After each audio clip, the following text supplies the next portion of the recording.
Hello guys, welcome back to Happy School. How are you guys doing? I hope you guys are doing well and having a great day. তো আজকে আমি তোমাদের মাঝে যে topic নিয়ে আলোচনা করার জন্য এসেছি, চলো রিভিল করে ফেলি। আজকে আমি তোমাদের মাঝে এসেছি ভয়েস টপিকটা নিয়ে আলোচনা করার জন্য। ভয়েস ট্রান্সফরমেশনের একটা খুব ভাইটাল টপিক, আর এই টপিকটার সাথে আমরা অনেক ছোটবেলা থেকে পরিচিত হওয়া শুরু করি। সাধারণত দেখা যায় ক্লাস 6-এ প্রথম এই টপিক থেকে কোশ্চেন আসা শুরু হয়। তো এবং এই কোশ্চেন আসা বিভিন্ন আমাদের স্কুলের ফাইনাল এক্সাম এবং বোর্ড এক্সাম অ্যাডমিশনেও এসে থাকে। তো চলো এই টপিকটা আমরা আয়ত্ত করা শুরু করে দিই। আমাদের মধ্যে অনেকে এই টপিক সম্পর্কে বেশি জানে, তাদের আগেই কংগ্রেস। আর যারা এই টপিক সম্পর্কে একটু কম জানো তাদের এবং সবার সর্বোপরি সুবিধার জন্য আমি শুরু থেকে শুরু করছি। চলো শুরু করি। ভয়েসের ক্লাসিফিকেশন নিয়ে যদি আমরা কথা বলতে চাই তাহলে আমাদের প্রথমেই বলতে হবে ভয়েস দুই প্রকার, এক অ্যাক্টিভ ভয়েস, দুই প্যাসিভ ভয়েস। অ্যাক্টিভ ভয়েস বলতে সাধারণত বোঝানো হয় যেই ভয়েসের ফর্মে সেন্টেন্সের যে ফর্ম, এই ফর্মে দেখা যায় যে সাবজেক্ট নিজের কাজ নিজে করছে, যেমন হি ইটস রাইস। কিন্তু প্যাসিভ ভয়েসে যখন আমরা যাই, প্যাসিভ ভয়েসের ক্ষেত্রে দেখা যায় যে সাবজেক্ট অন্য কোনো বস্তু বা ব্যক্তির মাধ্যমে নিজের কাজ করিয়ে নেয়, যেমন the rice is eaten by him. আমরা যখন ভয়েস নিয়ে আলোচনা করতে চাই, এখানে আমরা কিছু কথা বলে রাখি। সেটা হচ্ছে যখন আমরা ট্রান্সফরমেশনে ভয়েস পাই, ভয়েসে সাধারণত দেখা যায় অ্যাক্টিভ ফর্মে থাকে এবং প্যাসিভ ফর্মে এটাকে ট্রান্সফার করা লাগে। আবার অনেক সময় এরকমও দেখা যায় যে প্যাসিভ ফর্ম থেকে অ্যাক্টিভ করা হয়, কিন্তু যেহেতু দেখা যায় অ্যাক্টিভ থেকে প্যাসিভ করার প্রবণতা এবং এখান থেকে কোশ্চেন আসার পরিমাণ বেশি, তাই প্রথমে আমরা আলোচনা করব কিভাবে অ্যাক্টিভ থেকে প্যাসিভ করা হয়। ঠিক আছে, এখন চলো শুরু করি। এক্ষেত্রে জেনে রাখা ভালো যে ইন্ট্রানজিটিভ ভার্বের প্যাসিভ ভয়েস হয়, ট্রানজিটিভ ভার্বের সাধারণত হয় না, কিন্তু যদিও কখনো হয় সেটা ব্যতিক্রম। তো আমরা জেনে রাখি যে ট্রানজিটিভ ভার্ব বলতে বোঝানো হয় ওই সকল ভার্বকে, যে সকল ভার্ব কোনো একটা সেন্টেন্সকে পুরোপুরি প্রকাশ করার জন্য অবজেক্টের সাহায্য নিয়ে থাকে। যেমন হি ড্রিঙ্কস ওয়াটার। এখানে ড্রিঙ্কস এর পরে যদি আমরা ওয়াটার না বলি, তাহলে হি ড্রিঙ্কস বলে যদি একটা মানুষ থেমে যায়, তখন আমাদের একটা জানার আগ্রহ থাকে ড্রিঙ্কস কি, ড্রিঙ্কস। সো এরপরে আমরা ওয়াটার, টি বা কফি ইত্যাদি যদি কিছু বলি, তখন দেখা যায় আমাদের জানার যে আগ্রহ এটা ফুলফিল হয়। এই কারণে দেখা যায় যে ট্রান্সিটিভ ভার্বগুলোতে আমরা সাধারণত কোন একটা অবজেক্ট অবভিয়াসলি ব্যবহার করে থাকি, কিন্তু উল্টো দিকে ইনট্রানজিটিভের ক্ষেত্রে দেখা যায় যে এই ভার্বের পুরো একটা সেন্টেন্সে এই ভার্ব উপস্থিত হয়ে যখন অর্থ প্রকাশ করে, ওই মুহূর্তে এতে অবজেক্টের কোনো বাধ্যবাধকতা থাকে না। যেমন আই ওয়াক, আই ডান্স ইত্যাদি। এক্ষেত্রে দেখা যাচ্ছে আই ওয়াক, আই ডান্স ইত্যাদিতে আমাদের এরকম কোনো অবজেক্ট লাগছে না, যার কারণে আমরা বলতে পারি যে বাক্যটা অসমাপ্ত মনে হচ্ছে। সো আশা করি তোমরা বুঝেছো ট্রানজিটিভ এবং ইনট্রানজিটিভ ভার্ব সম্পর্কে। এখন এসো আমরা আলোচনা করি একটি অ্যাক্টিভ ভয়েসকে প্যাসিভ ভয়েসে ট্রান্সফার করার জন্য আমাদেরকে ফান্ডামেন্টাল যে স্টেপগুলো ফিল করা লাগে বা পালন করা লাগে। তো স্টেপ 1, স্টেপ 1-এর ক্ষেত্রে দেখা যায় একটা অ্যাক্টিভ ফর্মের থেকে যখন প্যাসিভ করা হয়, তখন অ্যাক্টিভ ফর্মের যে অবজেক্ট, এই অবজেক্টকে সাবজেক্ট করা হয়, এবং অবজেক্ট যখন দেখা যায় কোনো একটা সেন্টেন্সে থাকে, তখন অবজেক্ট অবজেক্ট ফর্মে থাকে।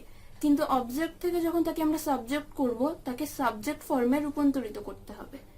তো এটা স্টেপ নাম্বার 1। স্টেপ নাম্বার 2 হচ্ছে যে সেন্টেন্স থাকবে, কোন একটা সেন্টেন্স যে টেন্সে থাকে, এই টেন্স অনুসারে এর বি ভার্ব বসাতে হবে এবং বি ভার্বের সাথে ভার্বের পাস্ট পার্টিসিপল ফর্ম বসাতে হবে। স্টেপ 3, স্টেপ 3-তে দেখা যায় যে বাক্যের অর্থ অনুসারে প্রিপোজিশন বসানো। যদিও মোস্টলি 80% সময়ে আমরা দেখে থাকি যে কোনো একটা প্যাসিভ ভয়েসের ক্ষেত্রে বাই বসানো হয়, কিন্তু যদি এটি অ্যাপ্রোপ্রিয়েট প্রিপোজিশন কেস হয়ে থাকে, তাহলে বাক্যের অর্থ অনুসারে এবং ভার্বের সাথে উইথ, অ্যাট, ইন ইত্যাদি প্রিপোজিশন গুলো বসতে পারে। এরকম কিছু প্রিপোজিশন এক্সাম্পল হিসেবে আমরা দেখতে পারি নোন টু, স্যাটিসফাই উইথ ইত্যাদি। এখন চলো আমরা 4 নাম্বার স্টেপ 4-এ চলে যাই। স্টেপ 4-এর ক্ষেত্রে দেখা যায় অ্যাক্টিভ ফর্মের সময় যেটি সাবজেক্ট থাকে, সেই সাবজেক্টকে অবজেক্ট করব এবং সাবজেক্ট ফর্ম থেকে অবজেক্ট ফর্মে রূপান্তরিত করব। আমি যে চারটা স্টেপ বললাম, এই চারটা স্টেপের মধ্যে 1 এবং 4 নম্বর স্টেপে আমি দুটো কথা বলেছি, সেটা হচ্ছে সাবজেক্ট ফর্ম এবং অবজেক্ট ফর্ম। তো সাবজেক্ট ফর্ম এবং অবজেক্ট ফর্ম নিয়ে কথা বলতে হলে আমি একটা চার্ট করেছি। এই চার্ট থেকেই আশা করি তোমাদের সাবজেক্ট ফর্ম এবং অবজেক্ট ফর্ম সম্পর্কে যেই কনসেপ্ট এটা ক্লিয়ার হয়ে যাবে। চলো চার্টটা দেখে নিই। এক্ষেত্রে দেখা যাচ্ছে সাবজেক্ট ফর্ম আই এবং আই এর অবজেক্ট ফর্ম হচ্ছে মি, ইউ সাবজেক্ট ফর্ম এর অবজেক্ট ফর্ম হচ্ছে ইউ, হি সাবজেক্ট ফর্ম এর অবজেক্ট ফর্ম হচ্ছে হার, হি সাবজেক্ট ফর্ম এর অবজেক্ট ফর্ম হচ্ছে হিম, দে সাবজেক্ট ফর্ম এর অবজেক্ট ফর্ম হচ্ছে দেম, উই সাবজেক্ট ফর্ম এর অবজেক্ট ফর্ম হচ্ছে আস। কিন্তু দেখা যায় ইট সাবজেক্ট ফর্ম, কিন্তু এর অবজেক্ট ফর্ম হচ্ছে ইট। কিন্তু দেখা যায় যে অনেক সময় কোনো ব্যক্তি বা বস্তুর নাম থাকে বা কোনো প্রাণীর নাম, এক্ষেত্রে দেখা যায় যে এর সাবজেক্ট ফর্ম এবং অবজেক্ট ফর্ম আনচেঞ্জড বা অপরিবর্তনীয় থাকে। আমি এখানে ভয়েসের যে ফান্ডামেন্টাল স্টেপগুলোর কথা বললাম, অর্থাৎ যে চারটা, তার মধ্যে 3 নাম্বার যে স্টেপ এটা আমি প্রথমেই ক্লিয়ার করেছিলাম, এবং 1 এবং 4 নাম্বার যে স্টেপ, এই স্টেপের ক্ষেত্রে আমি একটা চার্ট দিয়েছি এবং আশা করি এই চার্টের মাধ্যমে তোমাদের যে কনফিউশন এটা ক্লিয়ার হয়ে গিয়েছে। এখন অবশিষ্ট রইল স্টেপ নাম্বার 2, আর আমরা স্টেপ নাম্বার 2 নিয়ে আলোচনা করব। স্টেপ নাম্বার 2 ছিল যে কোনো একটা সেন্টেন্স কোন টেন্সে রয়েছে এ অনুসারে এর অক্সিলারি ভার্ব বসানো এবং ভার্বের V3 করা। তো এক্ষেত্রে আমাদেরকে যে সকল টেন্সের আমরা ভয়েস পেয়ে থাকি সেই সকল টেন্সের স্ট্রাকচার দেখা প্রয়োজন। তো চলো আমরা একে একে এগুলোর স্ট্রাকচার দেখা শুরু করি। তো প্রথমে আমরা দেখে নিব প্রেজেন্ট ইনডিফিনাইট টেন্সের স্ট্রাকচার। প্রেজেন্ট ইনডিফিনাইট টেন্সের স্ট্রাকচারের ক্ষেত্রে যখন অ্যাক্টিভ ফর্মের স্ট্রাকচার হয় সেটা হচ্ছে subject plus verb plus object, extension থাকতে পারে অপশনাল। তো এটার যখন আমরা দেখি যে প্যাসিভ ফর্ম করা হয় তখন অবজেক্টকে সাবজেক্ট করা হয়, এবং আমরা যেমন বলেছি এর সাবজেক্ট ফর্ম থেকে অবজেক্ট ফর্মে ট্রান্সফার করেই একে সাবজেক্ট করা হয়, এবং এই সাবজেক্ট অনুসারে অক্সিলারি ভার্ব বসানো হয়, সেটা এম, ইজ, আর যে কোনো একটা হতে পারে। এবং যেই ভার্ব থাকে অ্যাক্টিভ ফর্মে এই ভার্বের V3 অর্থাৎ পাস্ট পার্টিসিপল ফর্ম করা হয় এবং এরপরে বাই বসানো হয় মোস্টলি। কিন্তু যদি এর সাথে এটা অ্যাপ্রোপ্রিয়েট প্রিপোজিশন কেস হয়ে থাকে তাহলে এই ক্ষেত্রে অ্যাপ্রোপ্রিয়েট প্রিপোজিশন হিসেবে যেটা বসবে সেটা বসানো হয়, যেমন ইন, উইথ, অ্যাট ইত্যাদি বসতে পারে। এবং এরপরে আমাদের অ্যাক্টিভ ভয়েসের ক্ষেত্রে যেটা সাবজেক্ট ছিল তার অবজেক্ট ফর্ম বসবে।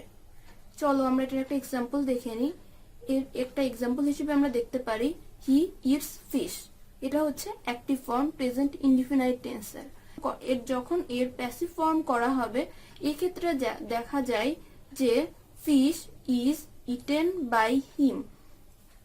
এখানে ফিশ একটি প্রাণীর নাম, যেহেতু ফিশ একটি প্রাণীর নাম এই কারণে এর যেই অবজেক্ট থেকে সাবজেক্ট ফর্ম এটা আনচেঞ্জ থাকবে যেমন আমি আগে বলেছিলাম, এবং এর সাথে আমরা এই সাবজেক্ট অনুসারে ইজ ব্যবহার করব, ইটের V3 ইটেনের সাথে বাই, কারণ এর সাথে এটা কোনো অ্যাপ্রোপ্রিয়েট প্রিপোজিশন কেস নয়, সুতরাং ইটেনের পরে বাই, এবং হি এর অবজেক্ট ফর্ম হিম ব্যবহার করব।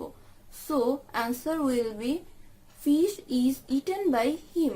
এখন আমরা দেখব প্রেজেন্ট ইনডিফিনাইট টেন্সের সেকেন্ড এক্সাম্পল হিসেবে যেটা আসছে সেটা হচ্ছে আই নো দেম। এই ক্ষেত্রে answer will be they are known to me. কেন answer they are known to me হলো এটা আমি এখন তোমাদেরকে এক্সপ্লেন করে বলবো। সেটা হচ্ছে ওখানে ছিল আই নো দেম, দেমের সাবজেক্ট ফর্ম হচ্ছে দে, এবং দের অনুসারে এর অক্সিলারি বসেছে আর, যেহেতু দে বহু বচন এর সাথে আর, এবং আর এর পরে নো এর V3 নোন।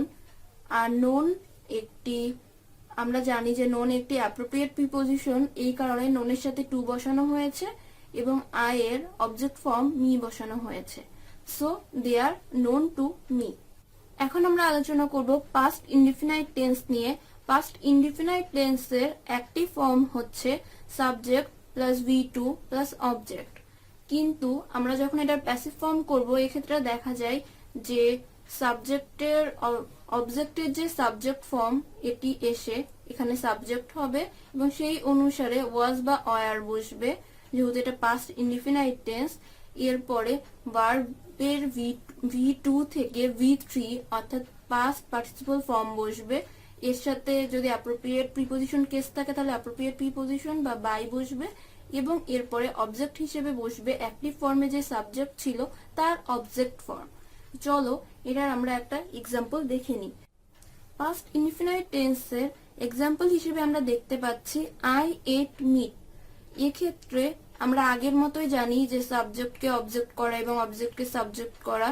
এক্ষেত্রে মিট চলে আসবে সাবজেক্ট হিসেবে, যেহেতু মিট একটি ম্যাটেরিয়াল নাউন, এর কোনো চেঞ্জ হবে না এবং মিট বসবে। এরপরে এর অনুসারে এখানে বসবে অক্সিলারি ভার্ব, সেটা হচ্ছে ইজ এবং এট হচ্ছে পাস্ট টেন্স ছিল, সেটা পাস্ট টেন্স যেহেতু ছিল সেক্ষেত্রে এটা V2 ছিল। আর এর যেই আমরা যখন V3 করব বা পাস্ট পার্টিসিপল টেন্স করব সেটা হবে eaten. So meat is eaten by me. By obviously, কারণ এটা অ্যাপ্রোপ্রিয়েট প্রিপোজিশন কেস না, এই কারণে এখানে বাই বসবে এবং আই এর অবজেক্ট ফর্ম হচ্ছে me. So meat is eaten by me. এখন আমরা আলোচনা করব ফিউচার ইনডিফিনাইট টেন্স নিয়ে। ফিউচার ইনডিফিনাইট টেন্সের যখন অ্যাক্টিভ ফর্ম থাকে এক্ষেত্রে দেখা যায় যে স্ট্রাকচার হিসেবে আসে সাবজেক্ট, উইল বা শ্যাল এবং ভার্বের V1 প্লাস অবজেক্ট। যখন এর আমরা প্যাসিভ টেন্সে যখন এটাকে আমরা প্যাসিভ ভয়েস হিসেবে নিয়ে আসি সেক্ষেত্রে দেখা যায় যে অবজেক্ট এখানে এসে সাবজেক্ট হবে এবং সাবজেক্ট ফর্ম হিসেবে বসবে, এরপরে শ্যাল বি বা উইল বি বসবে, তারপরে এর সাথে আসবে ভার্বের V3 অর্থাৎ পাস্ট পার্টিসিপল ফর্ম বাই হবে। আর যদি ইনঅ্যাপ্রোপ্রিয়েট প্রিপোজিশন কেস হয় তাহলে তোমরা জানো সেই অনুসারে প্রিপোজিশন বসাতে হবে এবং এরপরে অ্যাক্টিভ ভয়েসের ক্ষেত্রে আমরা যা সাবজেক্ট হিসেবে পেয়েছি তার অবজেক্ট ফর্ম এখানে অবজেক্ট হিসেবে বসবে। চলো আমরা এটার একটা এক্সাম্পল দেখে নিই। যেমন আই শ্যাল ইট রাইস। এখানে দেখা যাচ্ছে যে রাইস চলে আসবে সাবজেক্ট হিসেবে, রাইস উইল বি, উইলের সাথে বি যোগ হবে যেহেতু আমরা জানি স্ট্রাকচার হিসেবে। সো রাইস উইল বি, ইটের V3 হবে ইটেন বাই, যেহেতু এটা অ্যাপ্রোপ্রিয়েট প্রিপোজিশন নয়, সো বাই, এবং এর সাথে আসবে মি, কারণ আই এর যখন অবজেক্ট ফর্ম হিসেবে আমরা দেখি তখন মি আসে। সো এখানে answer will be rice will be eaten by me. Okay, এটা ছিল আজকের মতো। আজকের ক্লাস এখানেই শেষ করছি।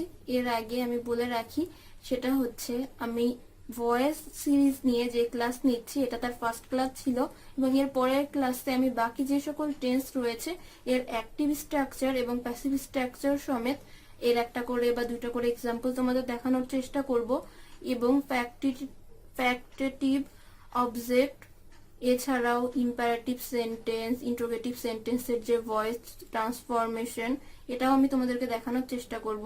টিল দেন আজকে যা পড়ালাম এটা প্র্যাকটিস করো। ভালো থাকো, সুস্থ থাকো, আল্লাহ হাফেজ।